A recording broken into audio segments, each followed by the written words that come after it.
Education count চ্যানেলে সকলকে জানাই স্বাগত। আশা করি সকলে ভালো আছো। আমি তোমাদের সঙ্গে সৌরভ।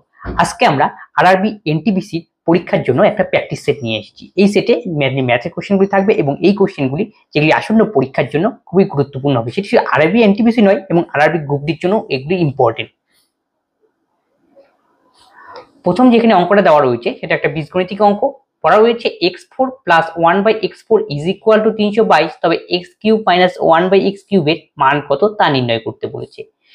এই টাইপের অঙ্ক আমাদের করতে গেলে x³ মাইনাস 1/x³ তার মানে x মাইনাস 1/x এর মান লাগবে। ব্যাপারটা কি, প্রথম ইকুয়েশন আমাদের দেওয়া রয়েছে x/4 plus 1/x4 equal to 322। এখান থেকে আমি আগে বের করে নেব x² প্লাস 1/x² এর মান। সেটা হবে √322 প্লাস 2, তাহলে হবে √324, তার মানে হবে 18। তো অনেকের মনে কি হবে ডাইরেক্ট ফর্মুলা ছাড়া, আসলে ব্যাপারটা না। যখন কোনো মনে করো x প্লাস 1/x আকারে থাকবে, এই আকারে কিন্তু থাকতে হবে x আর 1/x বা a 1/a, তাহলে হবে কি যাবে x⁴ আর 1/x⁴। তাই এই 322 কে আমি a ধরলাম। এখান থেকে যদি তোমাকে ডাইরেক্ট x² প্লাস 1/x² এর মান বের করতে হবে, ডাইরেক্ট তোমরা এইভাবে করবে √a প্লাস 2। তো প্রশ্নটা কিভাবে আসলো এটা একটু বুঝে নিই। এখানে দেওয়া রয়েছে x⁴ 1/x⁴ 322। এটা একটা ফর্মুলা যাবে a² প্লাস b² এর ফর্মুলা ফেলাবো, সেটা হবে a প্লাস b তার whole square minus 2ab equal to 322। এটা কাটাকাটি গেল, তাহলে x² plus 1/x² equal to 324, তার হোল স্কোয়ার রয়েছে, তার মানে x² plus 1/x² equal root করতে হবে, তাহলে 18।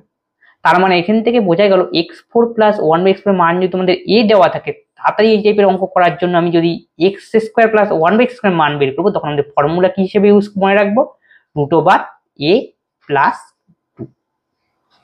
তাই তাড়াতাড়ি অঙ্কটা করলে আমাদের কি সুবিধা হবে, খুব সহজেই অঙ্ক হয়ে যাবে। তা দেওয়ারও গেল, আর কি দেওয়া হয়েছে এখান থেকে আমাকে আবার বের করতে হবে x মাইনাস 1/x এর মান। এখন প্রথমে কেন বের করব, দেখো এখানে দেওয়া রয়েছে a³ মাইনাস b³ এর ফর্মুলা। তাহলে a³ মাইনাস b³ এর ফর্মুলা হলো আমাদের a মাইনাস b তার whole cube minus 3ab plus 3ab into a minus b। এটা হলো আমাদের a³ মাইনাস b³ এর ফর্মুলা। তাহলে a³ মাইনাস b³ এর ফর্মুলা যদি এই অঙ্কটা করি, তাহলে x মাইনাস 1/x এর প্রয়োজন। এর জন্য এই x² প্লাস 1/x² থেকে আমাকে x মাইনাস 1/x বের করে নিতে হবে। এটা শর্টকাটে করব কিভাবে, এর জন্য মনে রাখতে হবে √18 মাইনাস 2 16।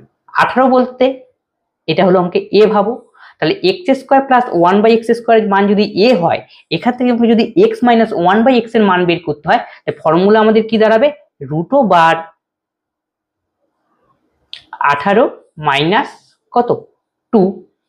দেখো এখানে দেখে যাও একটা জিনিস, ব্যাপারটা বুঝিয়ে দিচ্ছি।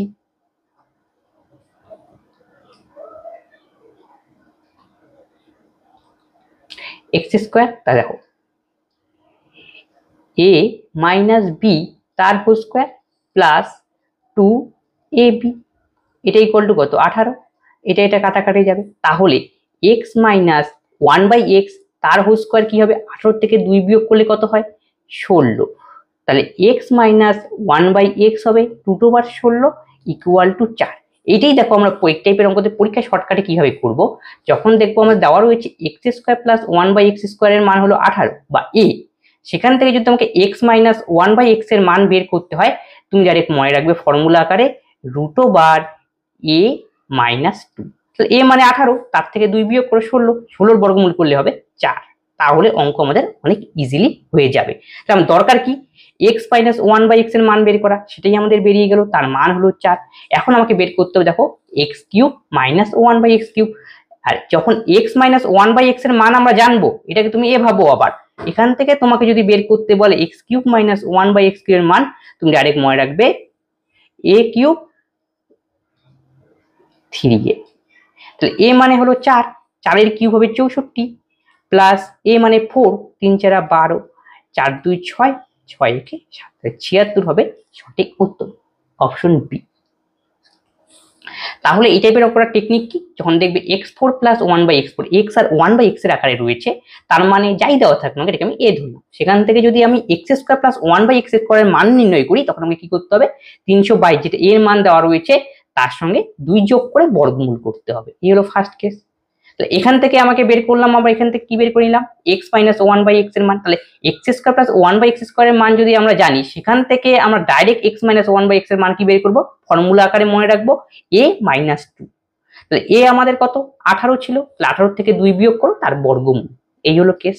এখানটা এর মান যখন আমরা জানা যাবে, ডাইরেক্ট x³ মাইনাস 1/x কিভাবে মান বের করবো, তার ফর্মুলা হলো a³ প্লাস 3a। a মানে আমাদের 4, 4 এর কিউব হলো 64 প্লাস 3 4 12 যোগ করলে 76। এই অঙ্ক কোন টাইপের ক্ষেত্রে প্রযোজ্য হবে এই টাইপের নিয়ম, x প্লাস 1/x আকারে যখন থাকবে সেই ক্ষেত্রে।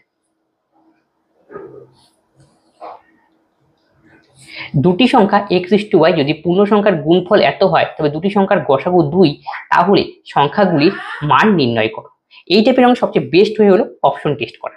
এইখানে দেখো কি বলছে, তাদের গসাগু হবে 2। তাহলে দেখো কোন দুটোর গসাগু করে 2 আছে, 22 আর 45, এদের গসাগু তো সবসময় 1 হবে, কোনোটা কোনোতে ভাগ যাচ্ছে না।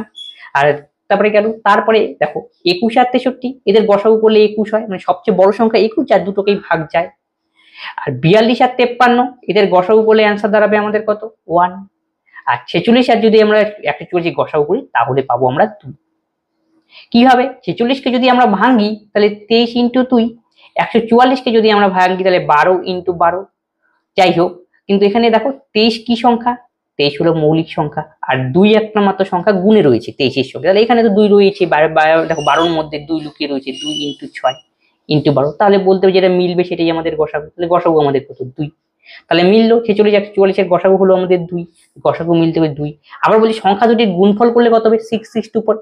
এই টাইপের অঙ্ক তুমি আগে ইউনিট ডিজিটটা গুণ করে নাও। 5 দোকানে 10 শূন্য, কোনো মতেই সম্ভব না এটা। 3 অক্ষে 3, কিন্তু আসতে হবে 4, এটাও সম্ভব না। 3 দোকানে 6, আসতে হবে 4, এটাও সম্ভব না। 4 6 24, এটাই সম্ভব, অপশন ডি। 8 বছর আগে এ ও বি এর বয়সের অনুপাত 9:10 ছিল, এখন থেকে 4 বছর পর তাদের বয়সের অনুপাত হবে 12:13।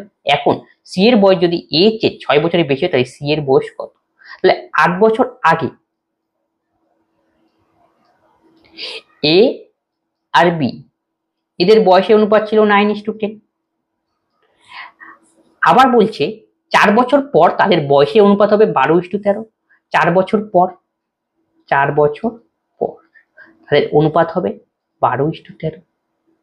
আর মাঝখানে আমি ধরলাম তাদের প্রেজেন্ট বেস রয়েছে, তার মানে বর্তমান বয়স প্রেজেন্ট এজ A/B। তাহলে এখান থেকে বের করতে বলেছে যে সি এর বয়স কত। তাহলে সি এর বয়স বের করতে গেলে আমাকে আগে এর বয়স বের করতে হবে। কেন, দেখো সি এর বয়স যদি এর চেয়ে 6 বছর বেশি হয়, তাহলে এর বয়স যদি বের করে ফেলি, সেখান থেকে আমি তাহলে সি এর বয়স অটোমেটিক 6 যোগ করে বের করে দেবো। তাহলে আমাদের প্রথম কাজ কি, এই যে কন্ডিশন দেওয়া রয়েছে সেখান থেকে এর বর্তমান বয়সটা বের করে নেওয়া। তাহলে কিভাবে করতে হবে, এখন দেখো এই টাইপের যখন বয়সের অঙ্ক দিবে, তখন তুমি গ্যাপটা আগে লক্ষ্য করো। এর গ্যাপ কত 1, 9 10 1, 12 13 কত 1, তাহলে কতটা বাড়লো, উপর থেকে নিচেরটা বিয়োগ করলাম, 10 থেকে 13, 9 থেকে 12, তাহলে কতটা বেরলো 3। এই যে 3, এই 3 এর ভ্যালু হলো 8 বছর আগে, আর তার 4 বছর পর, আলটিমেটলি কত হলো 12। আগে পরে তাই যোগ করে নিতে হবে 12 বছর। তাহলে 1 এর ভ্যালু আমরা পাবো 3 4 12, 4 ইয়ার। এখান থেকে আমি বের করতে বলতে হবে আমাদের এর ভ্যালু, কারণ এর ভ্যালু যদি আমি এর বয়স যদি বর্তমান বয়স বের করতে পারি, তাহলে সি এর বয়সটা বের করতে হবে, যেহেতু এর সঙ্গে সি এর রিলেশন দেওয়া রয়েছে। তাহলে এ দেখো 9, 1 এর ভ্যালু 4, তাহলে এর কত 9 রয়েছে, তাই 9 এর ভ্যালু বের করো, 4 9 36। কিন্তু আমি যে 9 এর ভ্যালু বের করলাম সেটা কিসের বয়স, তাহলে 8 বছর আগে এর বয়স, কিন্তু আমার দরকার এর বর্তমান বয়স। তাহলে এটা হলো 8 বছর আগে, তাহলে এর বর্তমান বয়স কত হবে, এর প্রেজেন্ট। তাহলে 36 এর সঙ্গে আমাকে আরো 8 যোগ করে দিতে হবে, তাহলে এর প্রেজেন্ট বয়স হলো 44 বছর। তাহলে এর বর্তমান বয়স 44 বছর। এখন বলছে সি এর বয়স এর চেয়ে 6 বছরের বেশি, তাহলে সি এর বর্তমান বয়স হবে 44 প্লাস 6, মানে 50 বছর।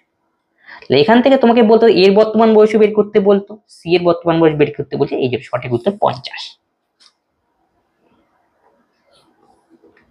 একজন বিক্রেতা তার পণ্যের 70% এবং 60%, 70%, 6% ক্ষতিতে বিক্রি করে, অবশিষ্ট 10% লাভে বিক্রি করে। মোট ক্ষতি যদি এত টাকাতে বিক্রিত পণ্যের মূল্য কত ছিল, কস্ট প্রাইস কত ছিল। আমি ধরলাম দাম ছিল 100 টাকা, সে তার পণ্যে 70% বিক্রি করলো, 70% 6% করতে, তাহলে এর 70%, 70, তাহলে বাকিটা থাকবে কত 30। এই 70 ভাগ বিক্রি করলো 6% লসে, মাইনাস দিয়ে দিলাম। এই বাকি যে 30 রয়েছে এটা হলো 10% লাভে। তাহলে এখন ওভারঅল তার ক্ষতি হলো 180 টাকা, তার লস পড়েছে, ওভারঅল লস। তাহলে আমি এই দুটো পার্ট থেকে হিসাব করে নেব তার কতটা আলটিমেটলি লস হলো ওভারঅল। তাহলে 70-এর উপর 6% লস, কতটা লস হলো বের করে নাও। তাহলে 70 ইন্টু 6/100, তাহলে 6×7=42/10। তাহলে প্রথম ক্ষেত্রে তার লস হলো প্রথম পার্টে 42/10, সেকেন্ড পার্টে তার লাভ হয়েছে, কতটা লাভ হলো সেটা হিসাব করো। 30-এর 10%, তাহলে 30 ইন্টু 10/100, এই 0 0 কাটলাম, তাহলে 3×10 কত 30/10, এটা তার লাভ। তাহলে ওভারঅল তার কি হয়েছে বলা হয়েছে লস, কতটা ওভারঅল লস হলো দুটোকে যোগ করে দিতে হবে। তার মানে প্লাস 30/10 মাইনাস 42/10, 30/10, এটা প্লাস, এটা আমাদের লাভ হয়েছে, মাইনাস 42/10। ক্লিয়ার? তাহলে ক্যালকুলেশন করলে আমরা পাবো মাইনাস 12/10। এই যে মাইনাস আসাতে এতটা লস হলো তার, এই লসের মানি দেওয়া রয়েছে 180। তাহলে এখান থেকে আমি বলতে পারি 12/10-এর ভ্যালু 180। তাহলে একের ভ্যালু আমরা পাবো 180 গুণন 10/12, তাহলে 12 × 12 6 60, 12 × 12 6 5 12 60, তাহলে একের ভ্যালু হলো আমাদের 150। কিন্তু আমাদের বিক্রিত পণ্যের মূল্যের দাম বের করতে, বিক্রিত পণ্যের দাম ছিল 100, তাহলে 100-এর ভ্যালু বের করতে হবে ইন্টু 100। তাহলে আলটিমেটলি আমাদের অ্যান্সার দাঁড়াবে এখন 15, 1 2 3।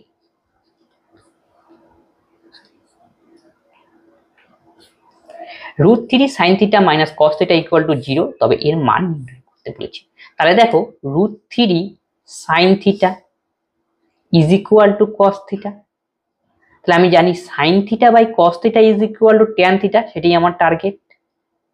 তাহলে এটা হবে 1/√3, তাহলে sin বাই cos মানে tan θ, তাহলে tan θ ইজ ইকুয়াল টু 1/√3, তাহলে 1/√3 তোমাকে বুঝতে হবে tan কত ডিগ্রির মান, tan 30 ডিগ্রির মান।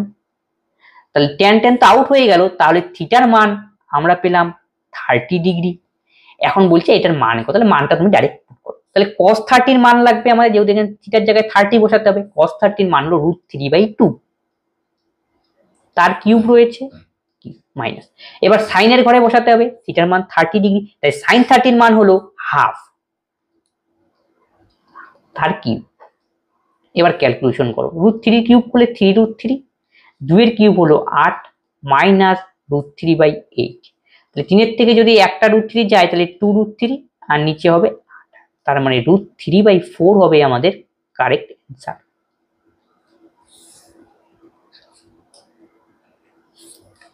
একজন অসাধু দোকানদার তার পণ্য ক্রয় মূল্যে বিক্রি করার ভান করে, কিন্তু ভুল ওজন ব্যবহার করে তার 10% লাভ হয়। তিনি 1 কেজির ওজনের পরিবর্তে কতটা ভুল ওজন ব্যবহার করে, তাহলে তার 10% লাভ হয়। 10%-এর ফ্র্যাকশন ভ্যালু হলো 1/10, তার মানে তার কস্ট প্রাইস যদি 10 হতো তাহলে সেলিং প্রাইস হবে 11।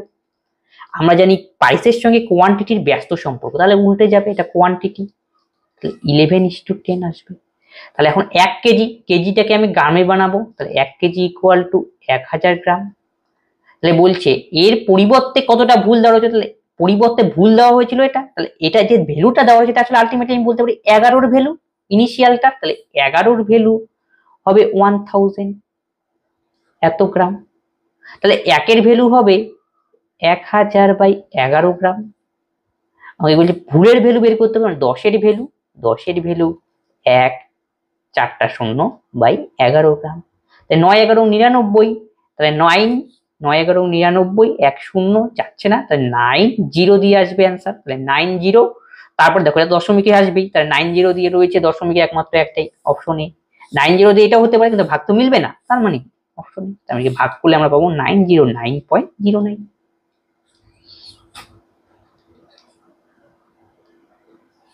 নির্দিষ্ট পরিমাণ টাকা সরল সুদে 5 বছরে 3 গুণ হয়, কত বছরে সেই নির্দিষ্ট পরিমাণ টাকা সরল সুদের হারে 21 হারে 6 গুণ। রেট অফ ইন্টারেস্ট দুই ক্ষেত্রেই ফিক্সড। তাহলে 5 বছরে কোনো একটা আমাদের প্রিন্সিপাল ছিল, সেটা 3 গুণ হলো আসলে।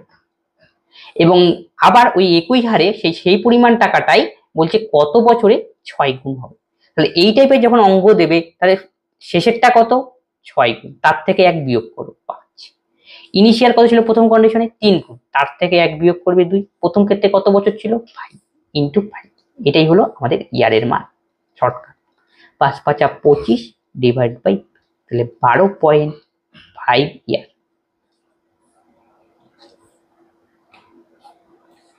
8 সেমি ব্যাসার্ধ ও কেন্দ্র বিশিষ্ট একটি বৃত্তে এবি হলো 14 সেমি দৈর্ঘ্যের একটি জ্যা, যদি ওএম এবং এবি এর লম্ব হয় তাহলে ওএম এর দৈর্ঘ্য কত। তাহলে এই যে একটা বৃত্ত যার ব্যাসার্ধ 8 সেমি এবং কেন্দ্র হলো ও, এবি হলো একটি জ্যা, এই আমাদের জ্যা, সেটা হলো এবি, যার দৈর্ঘ্য 14 সেন্টিমিটার। যদি ওএম এবি এর উপর লম্ব, এই যে ওএম একটা লম্ব অঙ্কন করলাম, এটা কিন্তু 90 ডিগ্রি এই জায়গাটায়, তাহলে বলছে ওএম এর দৈর্ঘ্য নির্ণয় করতে। তাহলে এটা বৃত্তের ব্যাসার্ধ, বৃত্তের ব্যাসার্ধ দেওয়া রয়েছে আমাদের কত, 8 সেমি, এই যে 8, অতিভুজটাই হবে বৃত্তের ব্যাসার্ধ। তাহলে বলছো এবি জ্যা, জ্যাটার দৈর্ঘ্য 14, আর জ্যা যদি বৃত্তের ব্যাসার্ধ, এখানে জ্যায়ের উপর কি রয়েছে, বৃত্তের ব্যাসার্ধ, সরি বৃত্তের জ্যায়ের উপর লম্ব রয়েছে, এই লম্বটা সমান সমান ভাগে বিভক্ত হয়। তার মানে বৃত্তের কেন্দ্র, কেন্দ্রে এখানে জ্যা, এখানে যদি জ্যা লম্ব অঙ্কন করা হয়, এখানে সবসময় এটা সমান 2 ভাগে ভাগ হয়। তাহলে দেখো এটা 14 সেমিটার সমান 2 ভাগে যদি ভাগ হয় তাহলে 7 7 করে হবে। তার মানে এমবি যে অংশটা রয়েছে সেটার মান 7। এটা সমকোণী ত্রিভুজ, তাহলে লম্ব স্কয়ার ভূমি স্কয়ার অতিভুজ ইউজ করবো, আর অতিভুজের মানে 8, তাহলে 8 স্কয়ার 64, এটা অতিভুজ। অতিভুজ স্কয়ার ইজ ইকুয়াল টু লম্ব স্কয়ার প্লাস ভূমি স্কয়ার। লম্ব আমাদের এখানে ওএম এর স্কয়ার প্লাস ভূমি মানে 7 স্কয়ার মানে 49। তাহলে ওএম ইকুয়াল টু 64 মাইনাস 49, 14 থেকে 9 যদি আমরা বিয়োগ করি তাহলে 5, 6 থেকে 5 বিয়োগ করলে 1, তাহলে √15।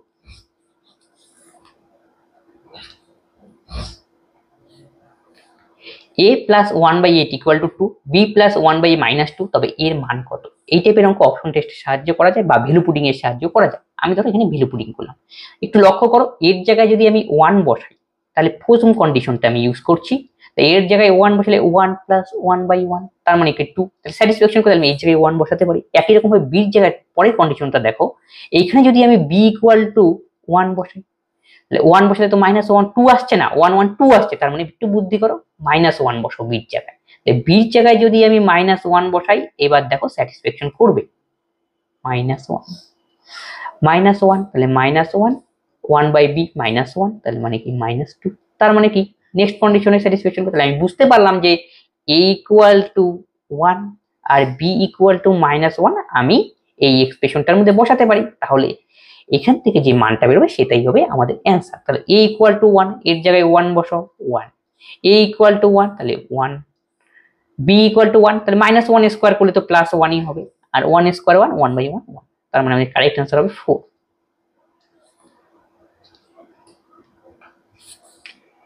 একটি ক্লাসে 60% শিক্ষার্থী মেয়ে, বাকিরা ছেলে, 45% মেয়ে পরীক্ষায় পাশ করে এবং 40% ছেলেরা ফেল করে। তাহলে ফেল করা মেয়েদের সংখ্যা 66 হলে পরীক্ষায় পাশ করা ছেলেদের সংখ্যা কত।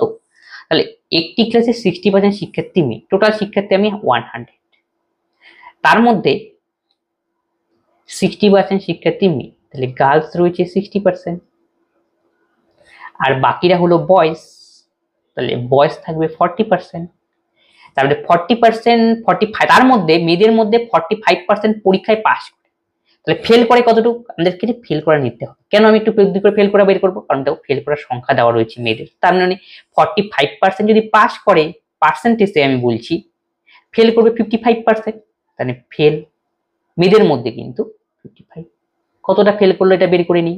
মেয়েদের মধ্যে 55/100, এই 0 0 কাটো, 5 11 55, 5 দোকানে 10, 2 দিয়ে 3, 3 11 33 জন মেয়ে ফেল করলো। কিন্তু কেন আমি ফেল বের করলাম, যেহেতু ফেলের একটা কন্ডিশন আমাদের দেওয়া হয়েছে। এবার ছেলেদেরটা একটু আসি, ছেলেদের মধ্যে বলছে 40% ছেলেরা ফেল করে, 45% মেয়ে পাস করে, 60% মেয়ে আর 40% ছেলে। আচ্ছা গেল, তাহলে 45% মেয়ে পরীক্ষায় পাস করে এবং 40% ছেলেরা পরীক্ষায় ফেল করে। এই যে ছেলেদের ছিল 40, তার মধ্যে 40% ফেল করে, তাহলে ফেল করে হলো 40%, মাইনাস দিয়ে রাখলাম। তাহলে পাস করবে কতজন, তার মানে 60% পাস করবে। ছেলেদের যত ছিল তার 60% পাস করবে, 60/100, 24 জন, এটা হলো পাস। এখন তুমি কন্ডিশনের উপর তোমার কি দেওয়া রয়েছে, দেওয়া রয়েছে পরীক্ষায় ফেল করা মেয়েদের সংখ্যা 66, ফেল করার মেয়ে কত 33, এই জন্য তো ফেল করা মেয়েটা বের করেছি আমি। 33 এর ভ্যালু 66, 1 এর ভ্যালু 2, তাহলে পরীক্ষায় পাস করা ছেলেদের সংখ্যা কত, পাস করা ছেলেদের সংখ্যা 24, 24 এর ভ্যালু। তাহলে আমাদের সঠিক উত্তর হবে 48। সিরিজ রিলেটেড একটা অঙ্ক দেওয়া রয়েছে a মাইনাস বি আর a minus 2b, a minus 3b, এমন করে চলছে ডট ডট ডট। দশমতম পদটি এখানে দেওয়া রয়েছে 20, 20তম পদটি রয়েছে 10, তাহলে ক্রমের x তম পদটি কত হবে, মানে এরকম করে চলছে x তম পদটি ডট ডট ডট করে চলছে, তাহলে x তম পদটির মান কত হবে, এই হলো অঙ্ক। এই টাইপের অঙ্ক দিলে তোমাকে বুঝতে হবে সিরিজটা কিভাবে চলছে। দেখো প্রথমে a কত 1, 1 নম্বর, b কত, পরে এটা 2 নম্বর টার্ম, এটা 3 নম্বর টার্ম, এটা 4 নম্বর টার্ম। একটু ভালো করে 2 আর 3 এর দিকে লক্ষ্য করো দেখি, তাহলে এক্সপ্রেশনটা কিভাবে চলছে। a ইনটু যেটা 3 নম্বর টার্ম তার সঙ্গে দেখো 2 গুণ, এটা 4 নম্বর টার্ম তার সঙ্গে b এর আগে দেখো 3 গুণ, এই রিলেটেড চলছে, এটাই তোমাকে কাজে লাগাতে হবে। তাহলে বলছে দশমতম টার্মটি হলো 20, দশমতম যদি টার্ম হয় তাহলে আমাদের এক্সপ্রেশনটা কিভাবে লিখতে পারি, একটা কম লিখতে হবে, a minus 9b equal to 20, এই যে ফার্স্ট কন্ডিশন। তাহলে 20তম পদটি 10, তাহলে 20তম মানে কি, তার আগেরটা আমাকে নিতে দাও, যে 4তম পদে 3 থাকে, তাহলে 20তম 19, a minus 19b is equal two 10, এটাই দরকার। এখান থেকে a আর b এর মানটা আমাকে বের করতে হবে। তাহলে এখন যদি আমি 1 নং থেকে 2 নং বিয়োগ করি তাহলেও হবে, তাহলে 1 বিয়োগ 2 করে দাও, তাহলে বিয়োগ করলে মাইনাস 9b, মাইনাসে মাইনাসে প্লাস 19b গেল। দেখো মাইনাস 9b মাইনাসে মাইনাসে 19b, তাহলে এটা কত হবে, আচ্ছা 20তম পদটি 10 এবং 10তম পদটি 20, তাহলে 20 থেকে যদি আমরা 10 বিয়োগ করি তাহলে হবে 10,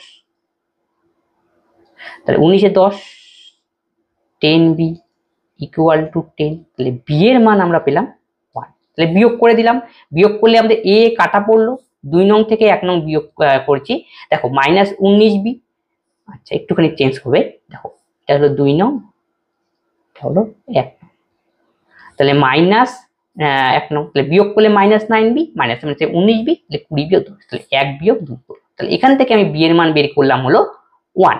b এর মানে যে কোনো একটাতে বসাবো, সেখান থেকে এর মানটা বের করব, তাহলে b এর মানে 1 নং এ বসিয়ে দাও, b এর মান যদি 1 নং এ বসে 9, তাহলে 20 আর 9 কত 29, তাহলে b এর মান 29 আর b এর মান 1, এটাই আমাদের দরকার।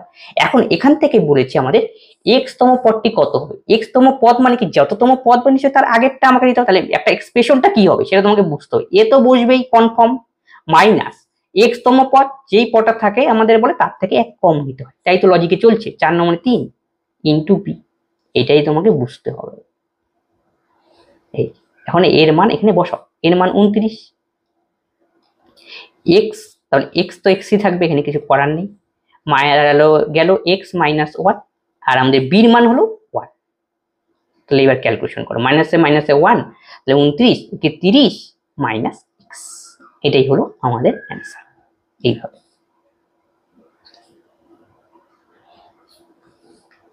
এবি যথাক্রমে এত এত টাকা নিয়ে বিনিয়োগ করলো, 1 বছর পর এবি প্রত্যেকে 5,000 টাকা বিনিয়োগ করেছে, সি এত টাকা তুলে নিয়েছে, তাহলে এবিসি এর লাভের অনুপাত কত। তাহলে দেখো 3 জনে রয়েছে, প্রথম জন 10,000 টাকা, পরের জন 15,000 টাকা, 20,000, ব্যবসা চলছে কত বছর, 3 বছর, এটাই তোমাকে প্রথমে ফাইন্ড আউট করতে, 3 বছরের ব্যবসা। তাহলে 1 বছর পর এ ও বি প্রত্যেকে 5,000 টাকা বিনিয়োগ করলো, তার মানে প্রথম জনের টাকা খাটলো কত, 3 বছর তো সবার টাকা খাচ্ছে, তাহলে প্রথম 10,000 টাকা খেটেছে 1 বছর, তাহলে প্রথম আমার কাজ হলো এখান থেকে লাভের রেশিও বের করে নাও। লাভের রেশিও মানে কি, কারো যদি অ্যামাউন্টের সঙ্গে যদি আমরা টাইম গুণ করে দিই তখন যেটা বেরোবে সেটাই হবে আমাদের লাভ, তাহলে এই কাজটাই আমাকে করতে হবে।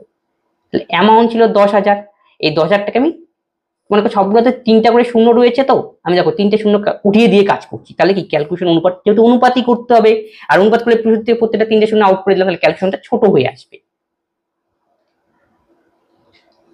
তাহলে 10,000 টাকা প্রথমে 1 বছর কেটেছিল, এই যে 1 বছর, তাহলে 10 ইন্টু 1000 ইন্টু 1, তাহলে 10, তারপরে প্লাস, তাহলে বাকি থাকলো আর কয় বছর, 2 বছর, 2 বছর পর সে কি করলো, এ 5,000 টাকারও বিনিয়োগ করলো, তাই 10,000 সঙ্গে 5,000 যোগ করে দাও, 15,000, তাহলে 15 ইন্টু 2 থাকবে পরেরটা, প্রথমটা 1 বছর পরেরটা 2 বছর, এই জন্য 2 দিয়ে গুণ করলাম।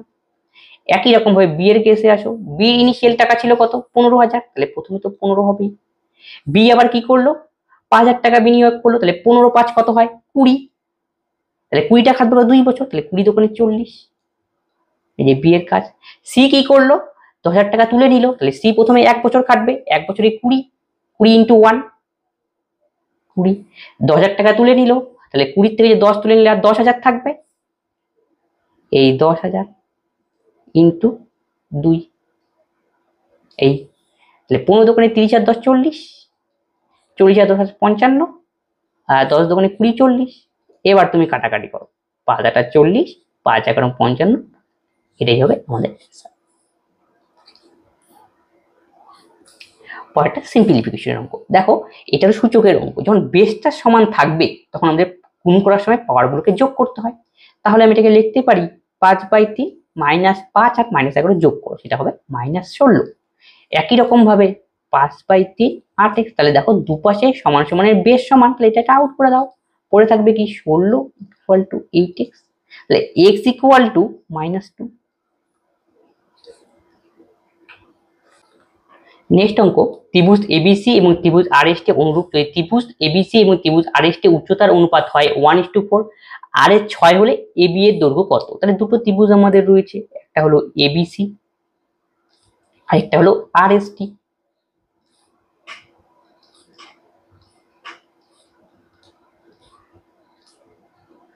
তাহলে আরএস = 6 সেমি, এটা আমাদের দেওয়া, আর এবিসি উচ্চতার অনুপাত, তাহলে প্রথমটার উচ্চতা যদি এখানে এম দেই, পরেরটা তাহলে এন হবে। প্রথমটা হলো কত দেওয়া রয়েছে এবিসির ক্ষেত্রে সেটা হলো 1, পরেরটার ক্ষেত্রে 4, অনুপাত আকারে।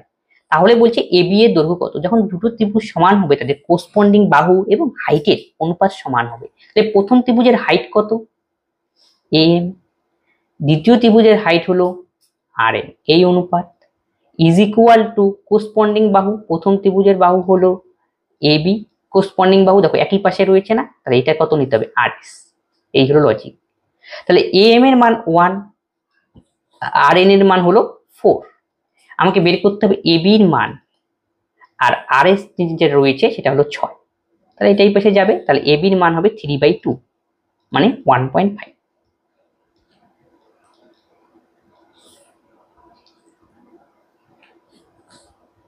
জামা কাপড় কিনতে 10%, বই কিনতে 2%, স্বামীর জন্য উপহার কিনতে 5%, অন্যান্য খাতে 4% ব্যয় করার পর রানীর কাছে এত টাকা থাকে, প্রথমে তার কাছে কত টাকা ছিল সেটাই আমাকে বের করতে বলেছে।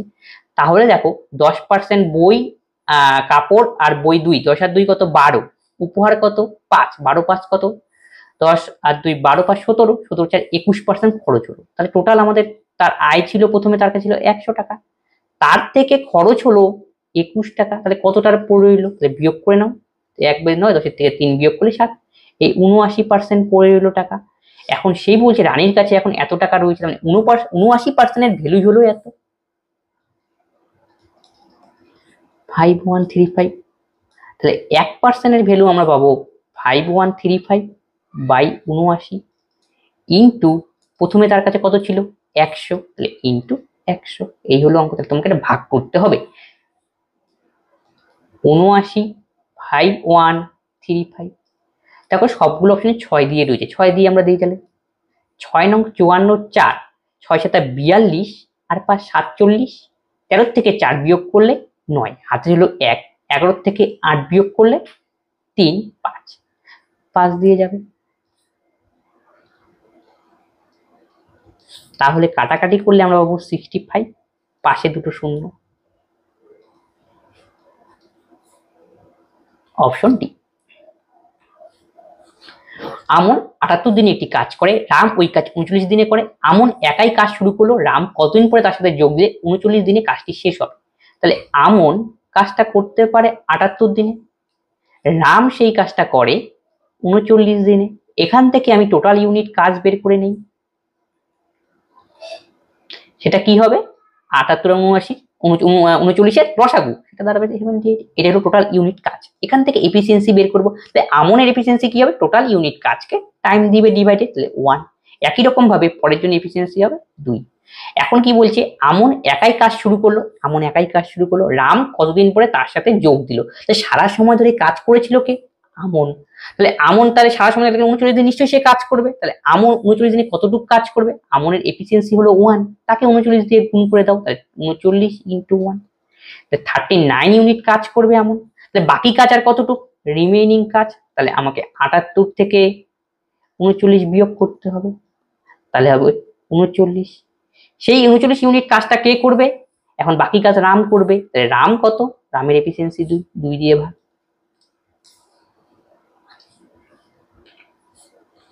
একটি ত্রিভুজের ভূমি একটি সামান্তরিকের ভূমির 5/6 তার ক্ষেত্রফল ত্রিভুজের সমান, ত্রিভুজের সাথে সামান্তরিকের সংশ্লিষ্ট উচ্চতার অনুপাত কত। তাহলে এখান থেকে ভূমির কিন্তু একটা দুজনের মধ্যে তুলনা রয়েছে। কার কার? সেটা হলো ত্রিভুজ আর একটা কার? সামান্তরিকের। এখন প্রশ্নে বলা হচ্ছে একটি ত্রিভুজের ভূমি একটি সামান্তরিকের ভূমির 5/6। সামান্তরিকের ভূমি যদি আমি 6 ধরি, তাহলে ত্রিভুজের ভূমি কত হবে? সামান্তরিকের 5/6, তার মানে ত্রিভুজের হবে 5 ইউনিট। এক্স আকারেও ধরতে পারো, 5x 6x। এটা আমাদের কিসের পেলাম? ভূমি দুজনে। এখন বলছে তাদের ক্ষেত্রফল সমান, মানে এই ত্রিভুজের এরিয়া যা, এই সামান্তরিকের এরিয়া তা। এখান থেকে বের করতে তাদের উচ্চতার অনুপাত কত। তাহলে ত্রিভুজের ক্ষেত্রফল বের করার ফর্মুলা জানতে হবে। ত্রিভুজের ক্ষেত্রফল বের করার ফর্মুলা হাফ ইন্টু ভূমি ইন্টু উচ্চতা। ত্রিভুজের হাইটকে যদি আমি h1 ধরি, তাহলে ত্রিভুজের ক্ষেত্রফল হবে হাফ ইন্টু ভূমি মানে 5x আর উচ্চতা মানে h1। একই রকম ভাবে সামান্তরিকের ক্ষেত্রফল বের করার ফর্মুলা হলো ভূমি ইন্টু হাইট। সামান্তরিকের ভূমি আমাদের জানা 6x, আর সামান্তরিকের হাইটটাকে আমি ধরলাম h2। এখান থেকে আমাকে বের করতে হবে দুজনের উচ্চতার অনুপাত কত। তাহলে x কাটাকাটি গেল, তাহলে h1 by h2 is equal two কোনাকুনি গুণ করো, 6 দোকানি 12/5। তাহলে এটাই তো আমাদের উচ্চতার অনুপাত, h1 = h2 ইকুয়াল টু 12:5। কে আগে রয়েছে? h1 মানে কি? ত্রিভুজেরটাই আগে বলেছে, এটাও তোমাদের কিন্তু লক্ষ্য করতে হবে। দেখো উল্টা কিন্তু দেওয়া রয়েছে, ত্রিভুজের সাথে সামান্তরিকে, ত্রিভুজের তো h1, তাহলে h1 তো 12। বার্ষিক এবং অর্ধবার্ষিক চক্রবৃদ্ধি সুদে বার্ষিক 6% হারে 1 বছরের জন্য এত টাকার অর্জিত চক্রবৃদ্ধি সুদের মধ্যে পার্থক্য কত। মানে এখানে দুটো কন্ডিশন দেওয়া রয়েছে, একটা অর্ধবার্ষিকী কন্ডিশন, একটা বার্ষিক কন্ডিশন। তাহলে প্রথমে অর্ধবার্ষিকটা নিয়ে বলছি। অর্ধবার্ষিক, সেই ক্ষেত্রে সুদের হার ছিল 6%, টাইম 1 এবং প্রিন্সিপাল ছিল 15,000। তাহলে দেখো অর্ধবার্ষিকের ক্ষেত্রে তোমাকে অঙ্ক করার সময় মনে রাখতে হবে দুটো জিনিসকে অ্যাডজাস্টমেন্ট করতে হবে, যেটা দেওয়া থাকবে তার উপর, ইয়ার আর হলো রেট অফ ইন্টারেস্ট। তাহলে অর্ধবার্ষিক মানে 6 মাস পর পর, তাহলে সুদের হারটা কত হবে? 6% থেকে সেটা অর্ধেক হয়ে যাবে, তার মানে 3%। আর 1 বছরের মধ্যে মানে দুটো 6 মাস 6 মাস, তাহলে ইয়ার কত নিতে হবে আমাদের? 2। এটা কিন্তু মাথায় রাখতে হবে, অর্ধবার্ষিক এই দুটোকে সেটিং করে নিতে হবে, নাহলে কিন্তু অঙ্ক ভুল হবে। 15,000, এটা হলো গেল অর্ধবার্ষিকের কন্ডিশন।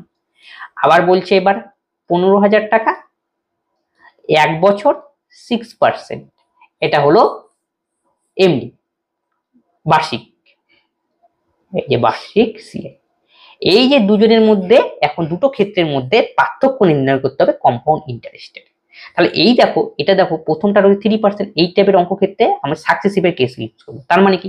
প্রিন্সিপাল আমি ধরলাম 100, এই ক্ষেত্রে কম্পাউন্ড ইন্টারেস্ট কত হবে? যখন 3% হারে 2 বছরের জন্য, 3% হারে 2%, 2 বছর, এর সাকসেসিভ ইউজ করবো। যেন ফর্মুলাটা ডাইরেক্ট মনে রাখো, a + b + ab/100। 3 3 কত? 6, 3 3 9/100, 3 3 6, 9/100 6 প্লাস 3 3 9/100, তাহলে 6.09।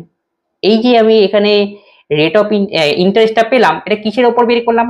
100 ধরে প্রিন্সিপাল, এবং কি এটা অর্ধবার্ষিক থেকে কিন্তু এটা আসলো, এটা হলো অর্ধবার্ষিক থেকে।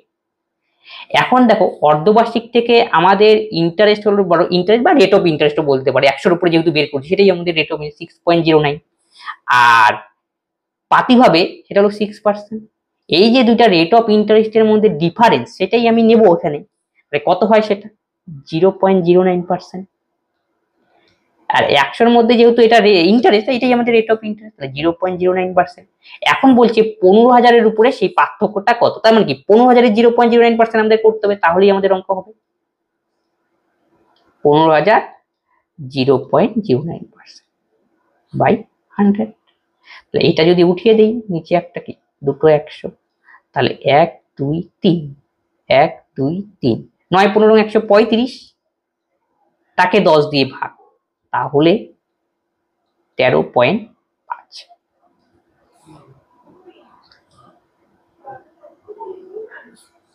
পরেরটা বলছে এত কি দ্বারা বিভাজ্য, তার এখানে কি কমন যাচ্ছে সেটা তোমাকে নিতে হবে। তবে 27 কে লিখতে 3 এর কিউব, 3 এর কিউব হলে 3 5 15, একবারে করলাম, প্লাস 3 এর মাথায় 13। এবার দেখো কমন যাচ্ছে 3 টু দি পাওয়ার 13, তাহলে পড়ে থাকবে কত 3 এর স্কয়ার প্লাস 1, 3 টু দি পাওয়ার 13, 3 তিরিখে 9 কে 10, তার মানে এতর সঙ্গে 10 গুণ রয়েছে, তার মানে বোঝায় কোনো সংখ্যার সঙ্গে 10 গুণ, অবশ্যই এই সংখ্যাটা 10 দিয়ে তো ভাগ করলে মিলবেও, 3 দিয়েও ভাগ করলে মিলবে, তাই অপশনে কি রয়েছে 10, অপশন বি। তিনটি ইলেকট্রনিক যন্ত্র যথাক্রমে এত সেকেন্ডে বেজে ওঠে, সকাল 10টায় একসঙ্গে বাজার পর আবার কখন তারা একসাথে বাজবে, এই টাইপের যখন অন্তরন্ত অঙ্ক দেবে তখন ডাইরেক্ট তুমি এলসিএম করবে। কার এটা হলো 48, 72 আর 108 এর। 12 দিয়ে দিচ্ছি, 4 12 48, 6 12 72, 9 12 108, 2 দিয়ে দাও, 2 দোকানে 4, 3 দোকানে 6 9, 3 দিয়ে দিলে হবে সেটা 2 1 3। এবার তোমাকে গুণ করতে হবে, 12 দোকানে 24, 3 24 12 দোকানে 24, 3 24 72, তাকে 6 দিয়ে, 6 দোকানে 12, 4 7 42, তাহলে 432 সেকেন্ড। তাহলে একে আমরা মিনিটে আকারে নিয়ে আসি, তাহলে 60 দিয়ে ভাগ করতে হবে, 3 2 6 7 42, 420 বার, তার মানে 7 মিনিট 12 সেকেন্ড। তাই কখন বেজেছিল লাস্ট টাইম দেখো সকাল 10টা, এখন কখন বাজবে আবার তার থেকে 7 মিনিট 12 সেকেন্ড পর, টাইম কত হবে 10টা 7 মিনিট 12 সেকেন্ড, অপশন।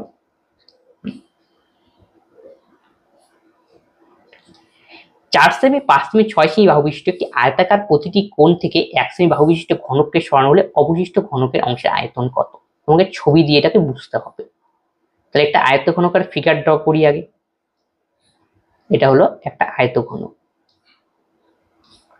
এখন বলেছে এর তাহলে আয়তঘনের কর্ণ কত, মানে কণা কতগুলি রয়েছে, 1টা 2টো 3টে 4 5, 4টা এই পাশে 4টা 8টা, তার মানে এই 8 পাশে 8টা বর্গক্ষেত্র রয়েছে, মানে কি এইখানে একটা বর্গক্ষেত্র না সরি ঘন রয়েছে বাক্সের মধ্যে রুটির ছক্কার মতো অংশ, এরকম এরকম 8 পাশে 8টা। এখন বলি সেই যে 8টা বাদ দিয়ে দেই, তাহলে মাঝখানে কতটুকু পড়ে থাকবে, এই হলো অঙ্ক। তার মানে কি আয়তনের হিসাব এখানে, তাহলে আয়তন কত হয়, তাহলে আয়তনটার গোটাটার আগে আয়তনটাকে বের করে নিই, গোটাটার আয়তন, তার মানে কি আয়তঘনের আয়তন বের করতে হবে। তাহলে আয়তঘনের আয়তন বের করার ফর্মুলা হলো ভি ইকুয়াল টু এবিসি, তাহলে এর মান 4, বি মানে 5 ইন্টু 6, 4 5 20, 6 গুণ 120, তাহলে এত সেন্টিমিটার কিউব হলো গোটা আয়তঘনটার আয়তন। তাহলে এখান থেকে প্রত্যেকটা কর্নারে কর্নারে এরকম ঘন রয়েছে, সেগুলোকে টোটাল করে বের করে দিলেই বাকিটা যেটা থাকবে বিয়োগ করে সেটাই হবে আমাদের অ্যান্সার, অবশিষ্টটা। তাহলে একটার আয়তন বের করে নিই, তাহলে ঘনকের আয়তন বের করার ফর্মুলা হলো বাহু কিউব, কিন্তু ঘনকের বাহু দৈর্ঘ্য তো 1 সেমি, তাহলে ঘনকের আয়তন হবে 1 এর কিউব, তাহলে 1 এর কিউব মানে 1। কতগুলো রয়েছে ঘনক, 8টা ঘনক, তাহলে 8, এটাই হলো ঘনকের আয়তন 8 সেন্টিমিটার কিউব। এখন টোটাল 8টা ঘনকের আয়তন হলো 8 সেন্টিমিটার কিউব, তাহলে এবং টোটাল 8টা ঘনকের এবং গোটা আয়তঘনকের আয়তন হলো 120 সেন্টিমিটার কিউব, তার থেকে যদি 8টা ঘনকের আয়তন বিয়োগ করে দিলে কতটুকু ফাঁকা জায়গা থাকবে সেটাই আমাকে বের করতে বলেছে, 112।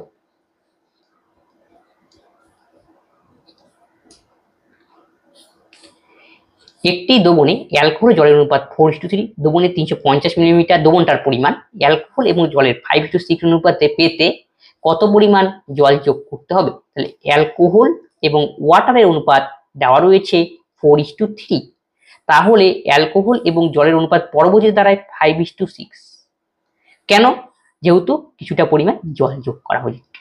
তাহলে কতটা পরিমাণ জল যোগ করা হয়েছে সেটাই আমাকে বের করতে বলছে। টোটাল কোয়ান্টিটি ছিল 350 মিক্সচার এটা, তাহলে দেখো কি যোগ করা হয়েছে সেটা তুমি লক্ষ্য করবে, ওয়াটার যোগ করা হয়েছে। তাহলে ফিক্সড কে ছিল, অ্যালকোহল, অ্যালকোহলটাকে সমান করো আমাদের, একে 5 দিয়ে গুণ করি, একে 4 দিয়ে গুণ করি, তাই 4 5 হবে 20,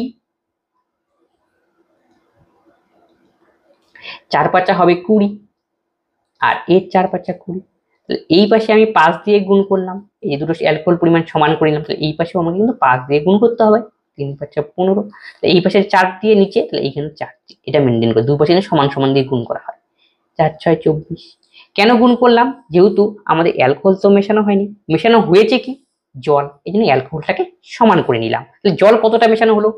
15 থেকে 24 হলো 9 ইউনিট মেশানো হলো, 9 ইউনিট ওয়াটার। তাহলে ইনিশিয়াল মিক্সচার ছিল 350, তাহলে মিক্সচারটা কত? 20 ছিল অ্যালকোহল আর ওয়াটার ছিল 15। মিক্সচার তা দুটোকে অ্যাড করে দিতে হবে, তাহলে 20 আর 15 35, তাহলে 35 এর ভ্যালু 350। তাহলে একের ভ্যালু আমাদের 10। কতটুকু ওয়াটার মেশানো হয়েছিল? 9 ইউনিট। তা 15 থেকে 24, তাহলে 9 এর ভ্যালু কত?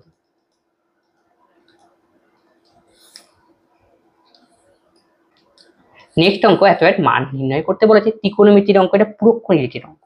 এই টাইপের অঙ্ক তাহলে তোমাকে দেখতে হবে এই যে দুটো কোণ রয়েছে যোগ করে 90 ডিগ্রি হচ্ছে কিনা। দেখো যোগ করে 90 ডিগ্রি হবে, 90, 9 কে 10 আর 90।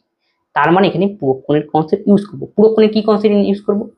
সেটা হলো cos theta is equal to sine 90 degree minus theta. যখন দুটো কোণের সময় 90 ডিগ্রি হয় তখন আমরা এইভাবে লিখতে পারি, এই কনসেপ্টটা ইউজ হবে। তাহলে সাইন 23 ডিগ্রি, তাহলে cos 67 কে আমি কি লিখতে পারি আবার? দেখো 67 এর সঙ্গে কত যোগ করে 90? 23। তাহলে সাইন বসবে এই যে 23 ডিগ্রি। একই রকম ভাবে পরেরটা cos 71 ডিগ্রি, সাইন যে কোনো একটাকে চেঞ্জ করো, আমি সাইনটাকে চেঞ্জ করে cos করে দিই। cos 79 এর সঙ্গে 71 যোগ করে 90 ডিগ্রি, তাহলে cos 71 ডিগ্রি। দুটো সেম সেম, কাটাকাটি 1, সেম সেম কাটাকাটি 1, তাহলে আলটিমেটলি আমাদের অ্যান্সার 2। একটি সাইকেলে একটি চাকা 11 কিলোমিটার পথ যেতে 7000টি পাক খায়, তবে চাকার ব্যাস কত? তাহলে এক পাকে কতটুক যায়, তার মানে কি এর পরিধিটা আমাকে নির্ণয় করতে হবে। তাহলে পরিধি বের করার ফর্মুলা হলো 2πr, এটাই এক পাকে যায়।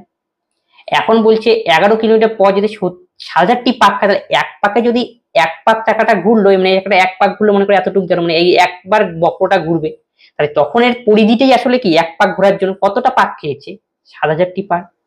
1000 পাকে যতটা দূরত্ব যাবে সেটাই হলো কি 11 কিলোমিটারের সমান, 11 কিমি। এই হলো অঙ্ক। তাহলে 2πr, এখানে আমি দেখো বৃত্তের যেহেতু চাকার ব্যাস বের করতে বলছি, ব্যাসার্ধ যদি r হয় তাহলে ব্যাসার্ধ যদি r হয় তাহলে ব্যাস হবে 2r। টেনটে 2r এর মানটা আমি বের করব, r এর মান বের করার পর আবার 2 দিয়ে গুণ করতে হতো, তাই সহজ করে 2r এর মানটাই বের করে নিই।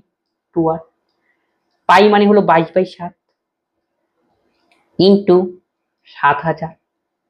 কিলোমিটার থেকে আমি মিটারে বানাবো, তাহলে 11, একটা 1, 3টে 0 দিয়ে গুণ, তাহলে মিটারে কিন্তু এখন অঙ্ক হচ্ছে।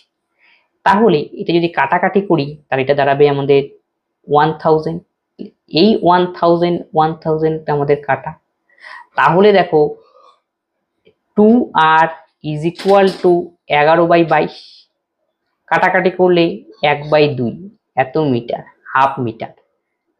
তাহলে আমাদের তো মিটারে অ্যান্সার নেই, আমাদের সেন্টিমিটার, তাহলে মিটার থেকে সেন্টিমিটার কনভার্ট করে নাও, তাহলে 1 মিটার ইকুয়াল কত সেন্টিমিটার? Metre DC centi 100